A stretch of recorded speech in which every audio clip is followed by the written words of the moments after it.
გუშინ, რომელიც არ მთავრდება. ამ სახელწოდების სპექტაკლის ჩვენება 8 მარტს საქართველოს შოთა რუსთაველის თეატრისა და კინოს სახელმწიფო უნივერსიტეტში შედგა. თეატრალური წარმოდგენა ქართული სიტყვის ფესტივალის ფარგლებში დაიდგა. აღნიშნული ფესტივალი საპატრიარქოს საზოგადოებასთან ურთიერთობის სამსახურის ინიციატივითა და თეატრალური უნივერსიტეტის ორგანიზებით იმართება.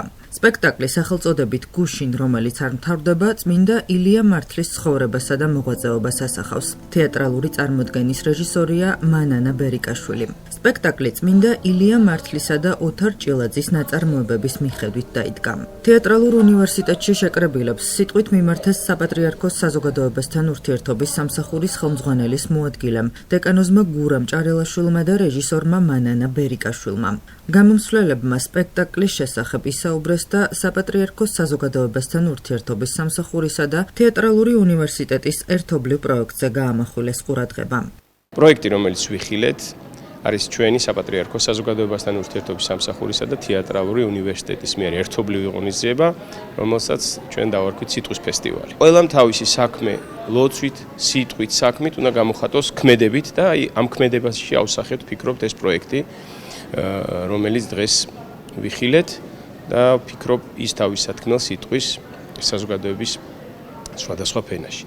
ეს იქნება სკოლებში, მოსწავლეებთან, მასწავლებლებთან, როგორც მოგეხსენებათ, უკვე მეორე წელია ეს პროექტი ხორციელდება, პირველ წელს იყო აფხაზეთთან დაკავშირებით და წელს ეს სიტყვის ფესტივალი დაუკავშირეთ ილია მართალს და ვფიქრობთ, მისი სიტყვა ყოველთვის აქტუალურია, განსაკუთრებით დღევანდელ დღეს. აშანდელი წელი ეძღვნებოდა თემა იყო აფხაზეთი, წლევანდელი წელი უკვე წმინდა ილია მართალს ეძღვნება. და ძალიან გვახარებს ეს ერთობლივი თანამშრომლობა თეატრალურ უნივერსიტეტთან. რეალურად ის პრობლემები, როგორც საკაცობრიო, ისე ეროვნული, როგორც პრობლემები, ასევე როგორც მიზნები არის საერთო და მარადიული. და სპექტაკლსაც ასე ქვია, გუში, რომელიც არ მთავრდება და დიდი მადლობა მინდა გადაუხადო ქალბატონ მანანა ბერიკაშვილს, რომელმაც ძალიან კარგად ესე იგი ოთარ ჭილაძის საოცარი პიესა ძალიან კარგად გააცოცხლა, ძალიან შთამბეჭდავად და დიდი მადლობა რექტორს ბატონ გიორგი შალუტაშვილს, თეატრალური უნივერსიტეტის რექტორს და ყველაზე დიდი მადლობა მინდა გადაუხადო საოცარ სტუდენტებს, მომავალ მსახიობებს.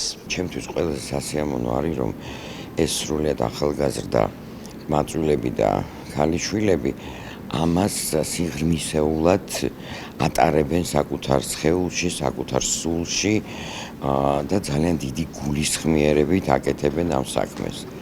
მე მგონია, რომ ჩვენ უნდა გავიტანოთ ეს წარმოდგენა, გავიტანოთ რეგიონებშიც, იმიტომ რომ სიტყვას აქვს დიდი ძალა და სიტყვა არის ძალიან მნიშვნელოვანი იარაღი, ალბათ უფრო ძლიერი იარაღი, ვიდრე ტყვია.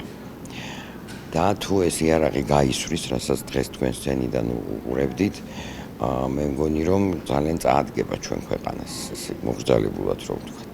თითქოს ბევრი რამე ვიცით ილიაზე, მაგრამ აი ყველა ახალი შეხებით ილია ჭავჭავაძის იმ საოცარ მემკვიდრეობასთან ხვდებით, რომ კიდე შესაცნობია, კიდე ასათვისებელია და კიდე უამრავი რამ არის, რაც გასააზრებელია. და როგორი დღევანდელი მნიშვნელობით ძალიან საინტერესო წარმოდგენა. იცით, კითხულობ ტექსტს, რომელიც დაწერილია საუკუნის წინათ და განცდა, რომ დაიწერა დღეს, გუშინ. რაღაცა Facebook სტატუსი გონია, რაღაცა აი გუშინ გამოსული ადამიანის რაღაც ფრაზაა და ხვდები, რომ ეს მარადიული პრობლემა, რომელზეც ჩვენ ტრიალებთ, უცბად აი ესე მნიშვნელოვნად აქვს გააზრებული და წარმოდგენილი ჭავჭავაძეს, ამიტომ რაც უფრო ახლოს ვიქნებით ილია ჭავჭავაძესთან, უფრო საინტერესო და თვითონ ბავშვებს აქვთ ისე კარგად და მანანას მოფიქრებული და ეს ყველაფერი თავმოყრილი, რომ აი ერთი მშვენიერი სპექტაკლია, რომელიც ყველამ უნდა ნახოს, განსაკუთრებით ალბათ აი სკოლებში სტუდენტებმა, რომ კიდე ერთხელ გაიაზრონ ილია ჭავჭავაძის ის უმნიშვნელოვანესი რაღაცა მნიშვნელობა, რის გამოც მას ერისმამას უწოდებენ.